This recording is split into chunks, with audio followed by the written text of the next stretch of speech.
Hi, I'm Randy Cantrell. Welcome to the Year of the Peer podcast with Leo Batari. This podcast is based on a simple truth. Who you surround yourself with matters. Author and keynote speaker Leo Batari will interview thought leaders from all walks of life who will share how they leverage peer advantage and show you how engaging your peers more purposefully can hold the key to greater success in business and in life.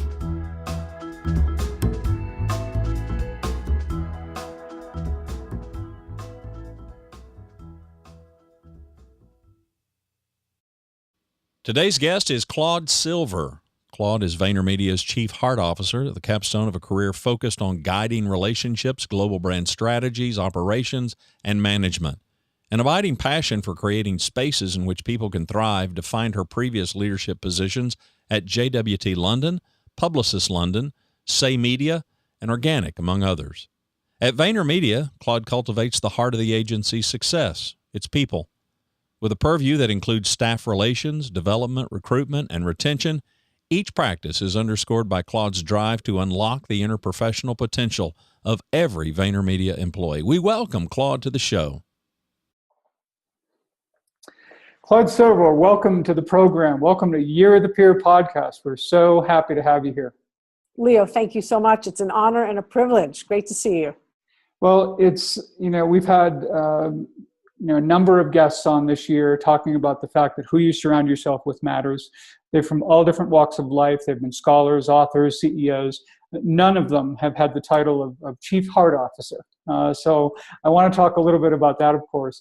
But I want to start really by just giving everyone, I think a lot of people may have a sense of what Vaynermedia does, but I think, the company's certainly grown quite a bit, which makes the people issue that we're going to talk about so crucial.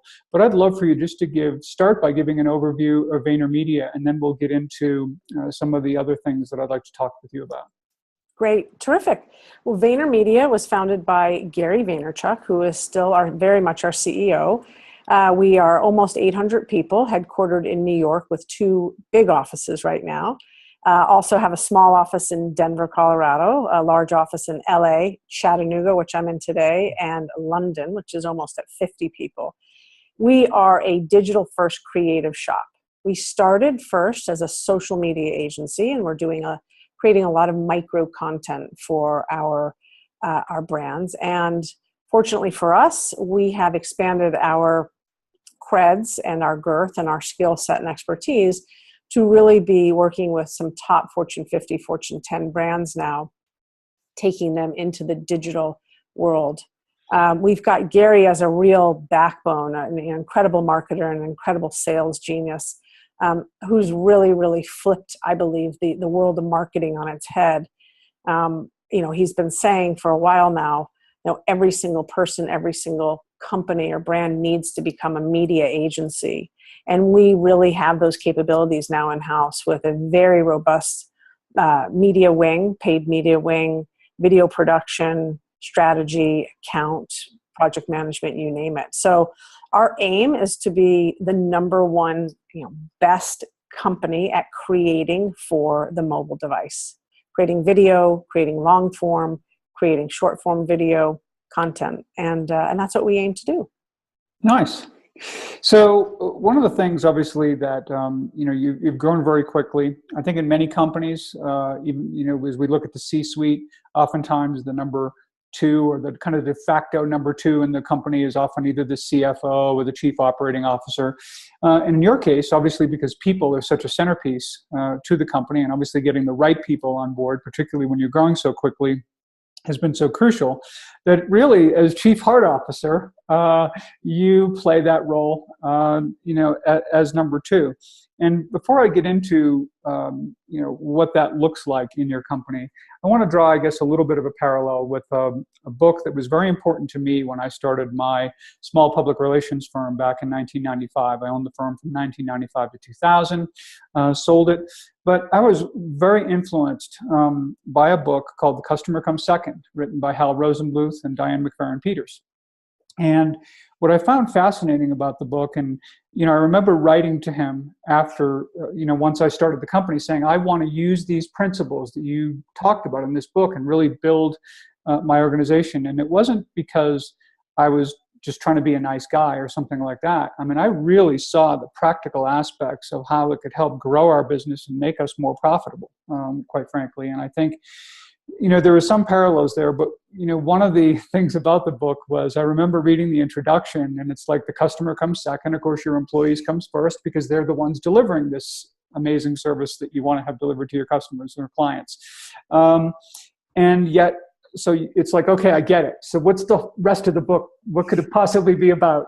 And so I guess what I want to know for you is, we know you've got your chief heart officer, you're number 2 in the company, people matter, but in your organization, and they're the centerpiece of it all. I'd love to know, I guess, what that looks like inside your company. So give us, kind of in the same way Hal Rosenbluth described in the pages and the chapters to follow, give us a sense of what a real people-centric organization looks and feels like. Mm-hmm. Great question. So I'm going to jump right in and tell you that our organization looks like a heck of a lot of collaboration.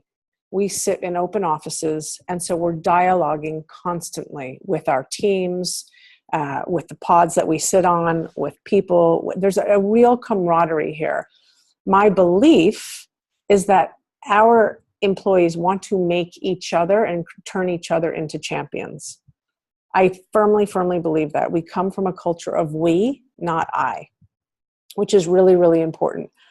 Putting people first obviously means that I am spending all of my time with people in one-on-ones, in town halls. I'm doing coaching sessions. I'm helping people find their purpose, removing roadblocks, dealing with grief, dealing with anxiety, dealing with people, like life on life's terms. Gary is as well. And we have open door policy doesn't even cut it, quite frankly. I mean, that the door is flung open. The phone is on 24/7. We care. And because that has come down from Gary 8.5 years ago, he created the culture. We are going to be a culture where we put people first. Okay, my job now is to make sure the soil bed, the flower bed is getting its nutrients, getting the learning and development they need, getting the conversations that they desire, understanding where growth and development works for them. I've got a wonderful team that works with me. They're HR generalists, if you will, and they're spending their time in one-on-ones or in small groups, making sure that communication is flowing, that people are having conversation about what is going on with them. And I really do believe that we are teaching not only digital social marketing skills and really turning grad students into PhD students, but we are teaching life skills here. I have never, ever experienced an organization in 20, 25 years of working where not only do we put people first, but we care. We want to connect. We want to build trust. We want to feel each other. We want to be empathetic. Those 3 things together, connection. So we're human beings. We all are wired to belong. Connection plus trust plus empathy and kindness equals amazing, amazing things. Amazing things happen. And so that's really, I hope I gave you some flavor of what it looks like. It's a very friendly, warm place. I think a lot of listeners would probably want to know, like, in the case of the company I had, we were a dozen people, and we were a small PR firm at the time. So I do marvel at this idea of how do you scale a culture like that? So what has been the key, you think, to, being where it started maybe with a single employee, a founder, and now you're close to 800 people are in that ballpark. How are you able to scale that and not only maybe maintain that culture, but even strengthen that culture? Yeah, that's the number one question I get all the time, and it's a great question because there is no magic trick to it. It just takes work. It takes listening, and it takes being available. So we believe that our success happens to be founded around or grounded in one-on-ones at scale. So I just mentioned to you that I do an enormous amount of one-on-ones. If I'm doing a one-on-one with you and we unlock something in you, or we find your guiding principle, or we remove roadblock, who knows? You go back to your desk and you feel charged, and you're going to then spread that. You're not going to be negative. You're not going to be cynical. You're going to be positive, and you're going to be amped, and you're going to spread that. So that is part of the scaling of the heart. That is part of the scaling of this people first idea. So as I mentioned earlier, I have a team that's also doing one-on-ones. And I have a team in Los Angeles that's doing one-on-ones, and one in London that's doing one-on-ones. I use Slack and Google Hangouts constantly, text message, phone, whatever. And I travel, and so does Gary. And so what we believe is that if an employee needs something, and sometimes they don't know what they need, so we're just scheduling one-on-ones with them based on being offensive and proactive, they leave that office or they leave that walk with me feeling better than they came in. That creates scale. That is literally the halo effect. It is. You're talking to someone that is incredibly optimistic and positive, and so is Gary. So I don't believe I have rose-colored glasses. I believe that I believe in what we are doing. I believe that when you put people first and you scale that, you create the dividends are immeasurable. Well, speaking of positive and optimistic, I saw a speech Gary gave pretty recently in San Francisco where he talked about that your company is very much a yes culture. Mm-hmm. So tell us a little bit about a yes culture and what you see as the real value and benefit of that, not only for the individuals, for themselves, who obviously love to hear yes, but also for the organization as well. The great thing about Gary is that he's an entrepreneur, and entrepreneurs have one word imprinted on their mind, which is yes, possibility, openness, expansiveness, and that carries forth into our company. Living inside of a culture that is all about yes means that for the most part, there's enormous runway to create whatever it is you want to create. There is no cookie cutter standard way of running an account. There is no cookie cutter way of having a one-on-one. Everything is in the present moment, which is really it's an incredible place to play in, because that means you're co-creating an experience with someone. It's not my way or your way, it's our way. So living inside of a culture that says yes and is full of possibility allows people to create their careers in many ways. Yes, you might be an account director, but you have carte blanche to do so much. You might want to transfer from being on the account team to the project management team. We will make that happen. It might not happen tomorrow, but with patience and playing the long game, it will happen. There is never, I really can't say that I've experienced no. I really can't. And so the power of living inside of this house of yes and living with Gary, who's an entrepreneur, is extraordinary. And speaking as someone that has worked in a lot of agencies before, where you get no first, this is such a breath of fresh air. It's the possibilities are endless. The world is your oyster, and we want to help you form what that world might look like inside of Vaynermedia. That's at least what we can touch. Right. So, I'd love to get a sense too of one of the things that we learned through our research in the Power of Peers is that whether it's a high-performing group, high-performing team, the highest performing among them typically consist of people who aren't just accountable, to the boss or to the leader. They're really accountable. They're in it for one another in a really big way. So, on one hand, I see this, this amazing approach and attitude you have toward your people. What I guess I want to get a sense of is, how do you get them to actually have that for one another also, so that they build that kind of trust and camaraderie, and I guess winning and yes attitude that you talk about? So we're very cliche, and we use phrases such as one team, one dream. We like each other, Leo. This is a company that is filled with people that like one another, and I actually believe they like one another more because of the possibilities, because I don't have to be just like you. and you don't have to be just like me. And so thus I can use all of my power and my magic and my passion to be your champion. So not only does that work in teams and team dynamics when it's we before I, but it works in just individuals. Absolutely. When you see that type of camaraderie. And so, we really try to help people find their purpose, and once they find their purpose or they land on something that makes them feel like, yes, I'm in the right space, I'm achieving something, and I'm finding success, and boy, oh boy, maybe I got a little bit of acknowledgement from my buddy or from my manager, like that makes people come alive. So much so that they want to do it again. We create a very safe space at Vaynermedia. For the most part, my number one job every single day is creating a safe place where people feel psychologically and physically safe. They want to belong.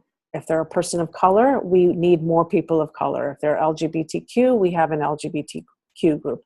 They like Dungeons and Dragons, we got a Dungeons and Dragons club. We have something for everyone. We're a microcosm.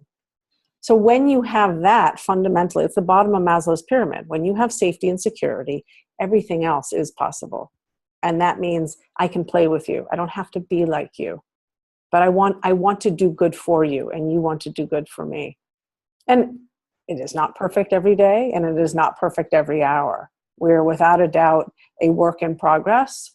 But I don't believe in this case we're flying the plane as we're building it. I believe the foundations of how we put people first are absolutely in place. So in the face of all this, incredible culture and great collaboration, I'm sure it's not without conflict. So I guess describe how you see conflict manifesting in your organization. What's your attitude about it? Is it a necessary part of the creative process in many respects? And how do you feel conflict actually works in your organization? I heard this quote yesterday, and the quote said, "Discomfort is the price of admission to a meaningful life." And I really chewed on that quote quite a bit, because no one at face value will take discomfort. I'd like, free and easy. I'd like that trip to Bali. Thank you very much.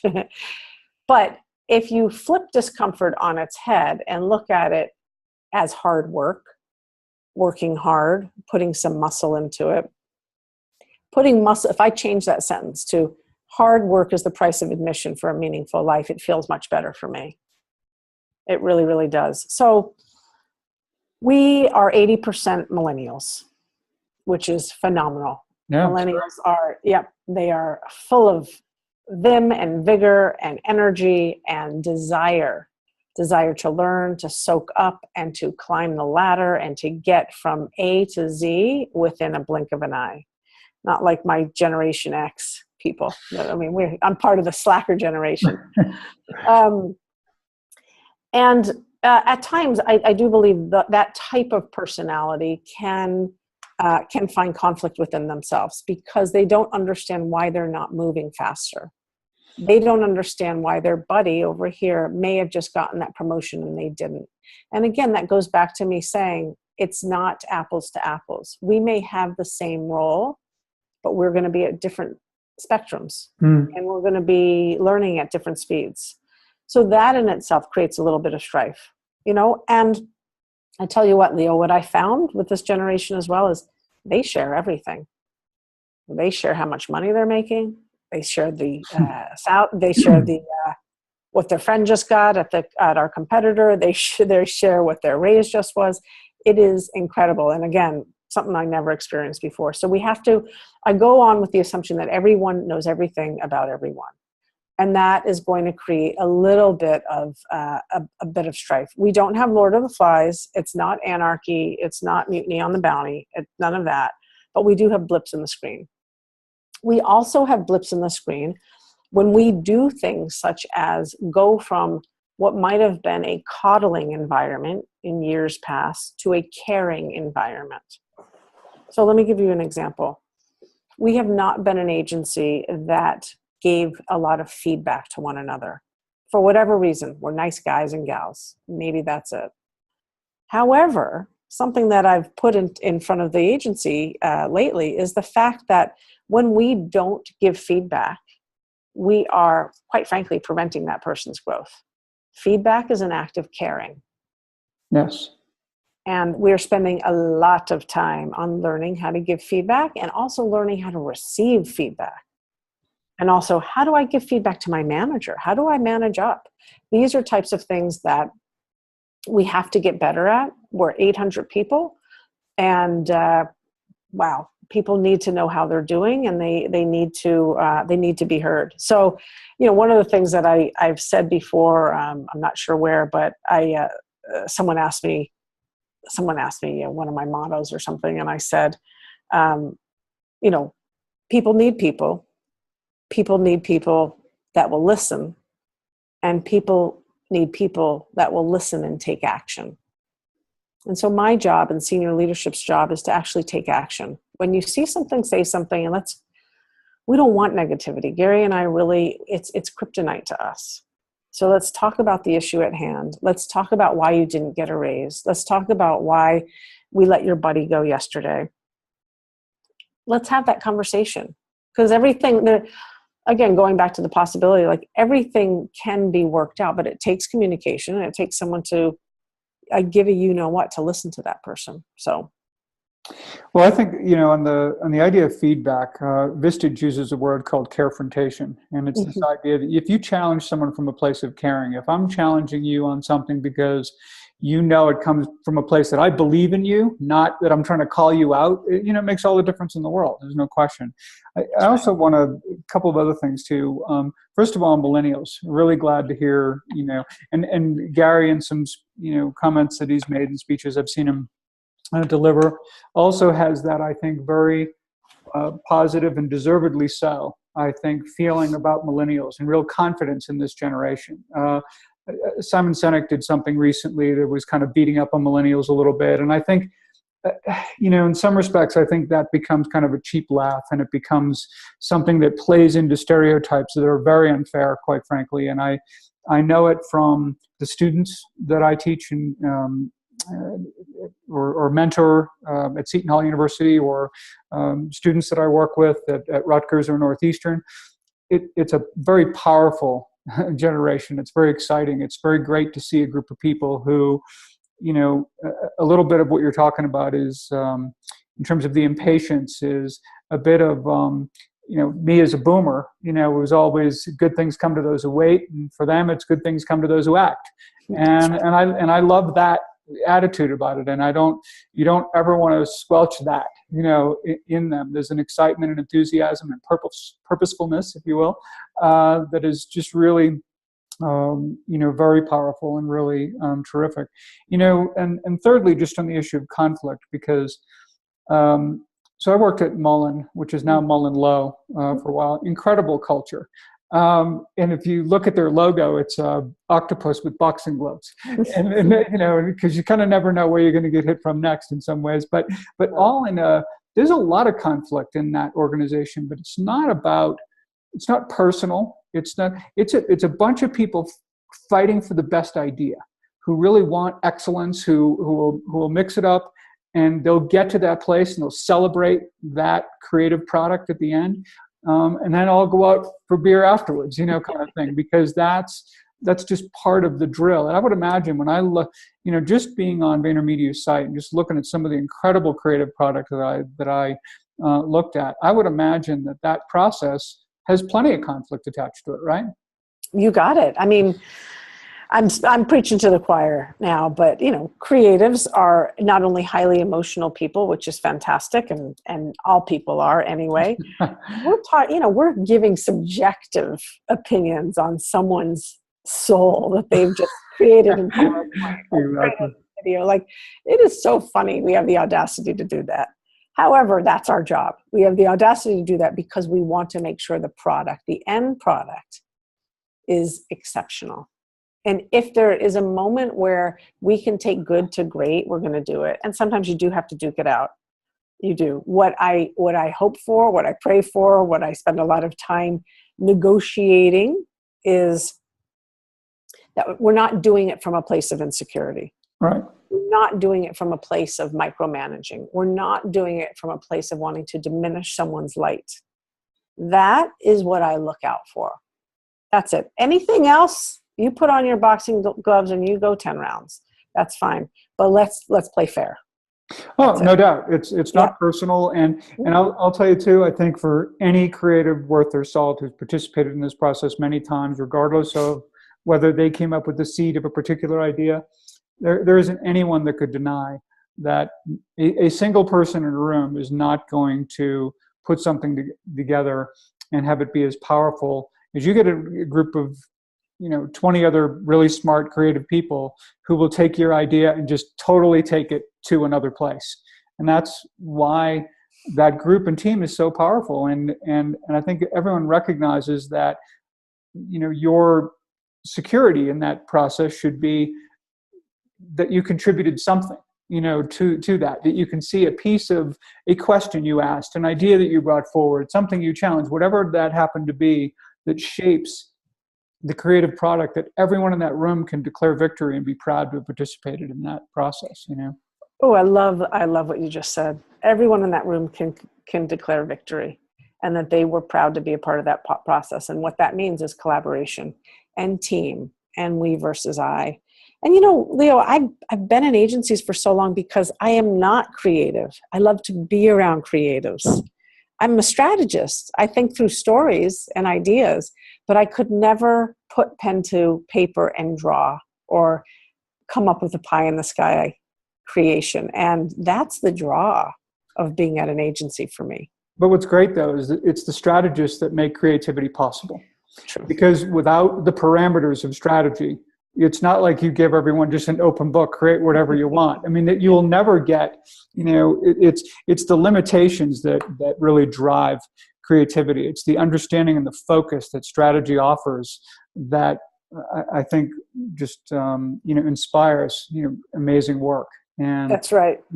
I just loved some of the, I watched, everything from Stainmasters to Swedish Fish to the Chicago Cubs.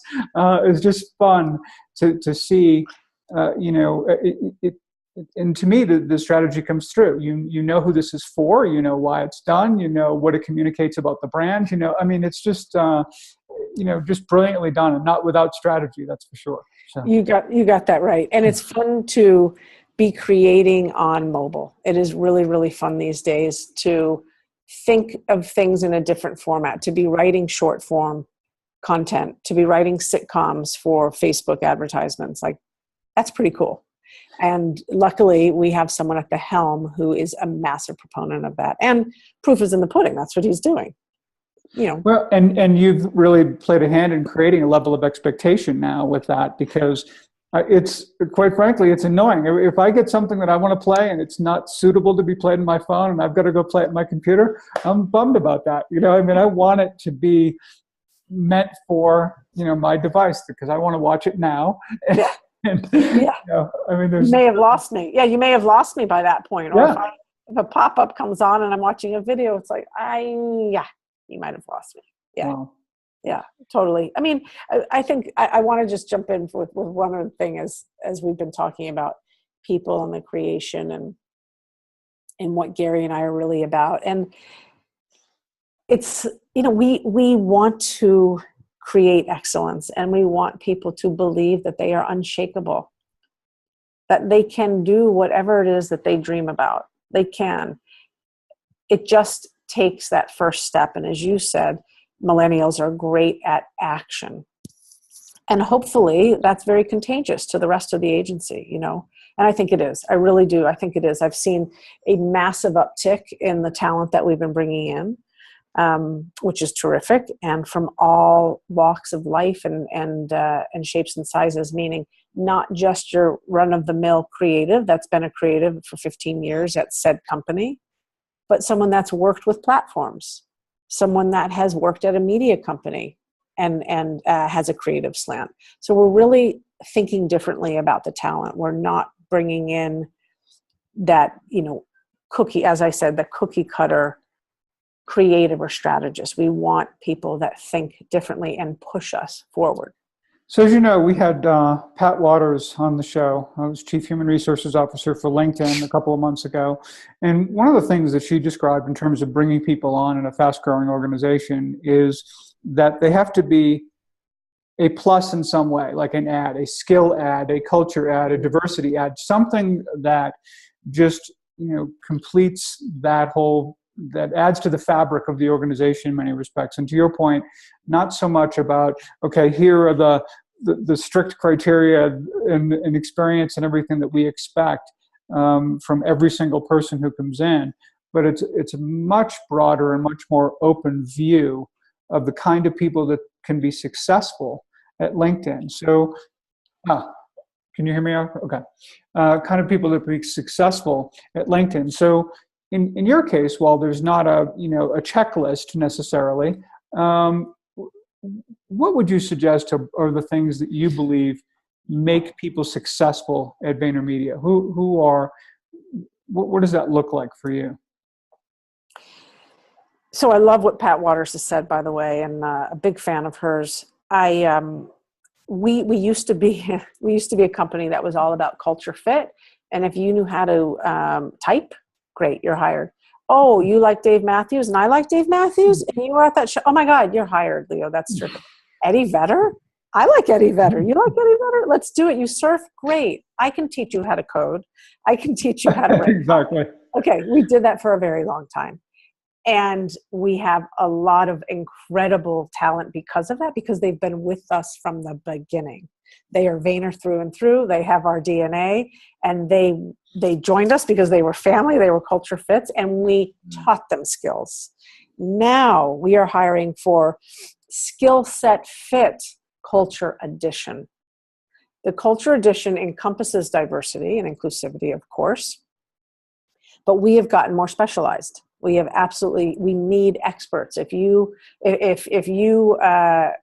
think you might know a little bit of social media and how to place Facebook ads, we need someone that's really done it right now. Speed is so important to us. Teamwork and speed is super important. So we've changed our mantra, skill set fit. And there are certain roles that actually do need to take somewhat of a data set test if you're on the media team, of course, because you are dealing with numbers and a lot of finances and money. A lot of things we still can teach, of course. We can teach proper email writing, and we can teach someone to dig for insights. But we're looking for people that are more specialized now. And keeping diversity, inclusivity at the forefront. That is a must. It's so interesting that you brought this topic up, and I love it. On the plane down here to Chattanooga today, I was reading an article in the Times from 2015, and it is called "Guess Who Doesn't Fit In at Work." Literally, it's on my phone. I was reading it, and it is all about this idea of the move from culture fit to more specialization. It's so top of mind. With that comes the growth and development and training and training initiatives that we must do to keep people current, to keep people relevant, and to grow and develop people, but also to keep people engaged. So we're not Facebook. We're not going to have, we're 800 people. We're not 15,000 people. So we're not going to have the same L&D necessarily, but we want to be. We want to do it in a Vayner way. So I guess you're not 15,000 people yet, I think maybe we can say. But I would like to just have you add, just before we sign off today too, is in addition to some of what you just described in terms of what's next as far as your approach to hiring, if there are any particular things you'd like to share just about what's next at Vaynermedia. That would be really exciting, I think, for our listeners to learn about as well. Yeah, fantastic. So we have taken a big step into the water in terms of AI. We have something called Vayner Smarts. So it's a Vayner Smart team, which is only playing with Alexa and AI and robotics and drones. That's really, really exciting. It's, I don't know, maybe we're about 9 months old. So we're really conquering the voice activated world, Alexa and Echo. We have done some great expansion into Europe with our London office, which has been very exciting. A lot of work on the media side. And so we started in London in June of 16. Really thought we'd start with a drip, drip, drip, and we took off like a rocket ship. So Alexa, as I said, London and the expansion into Europe is extremely exciting. Expansion globally is going to be really exciting. We're just batting our eyelashes now and doing some flirtation with some work in different countries. We have a portion of the company called Vayner Talent, which is run by Lindsay Blum, and I couldn't be more excited. It's basically using the Gary Vaynerchuk model with incredibly talented people such as Beth Comstock and some artists and musicians, and really turning the Beth Comstocks of the world into media arms. And so that's really, really exciting as well. And I would say the last thing is probably Vayner Experience, led by Kim Garcia, who's been at Vayner for about 4 or 5 years now. And this is really taking Vaynermedia into the world of experience. So what that means is what that means is potentially Vaynermedia at the Super Bowl, conferences, and some really, really exciting experiential ideas. So we got a lot cooking over there with 800 people. Well, it just really sounds wonderful. Certainly sounds like a wonderful place to work. It sounds like it's going to be a wonderful place for people to work for many years to come, and a lot more of them, I bet. And so, again, just so excited to have you on the show, Claude Silver, Chief Heart Officer for Vaynermedia, and just so happy you could join us today. And thank you so much for all of your insights and everything that you shared with our listeners today. Thank you, Leo. It's been a pleasure. I loved it.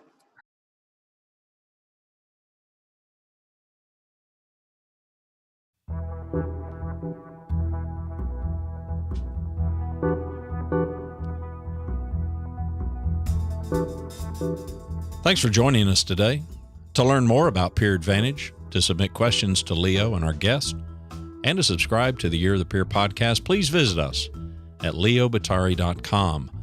It's leobottary.com. This podcast is produced by me, Randy Cantrell, hosted, of course, by Leo Bottary. Music provided by Kevin MacLeod, Vibe Ace, licensed under Creative Commons by Attribution 3.0 license.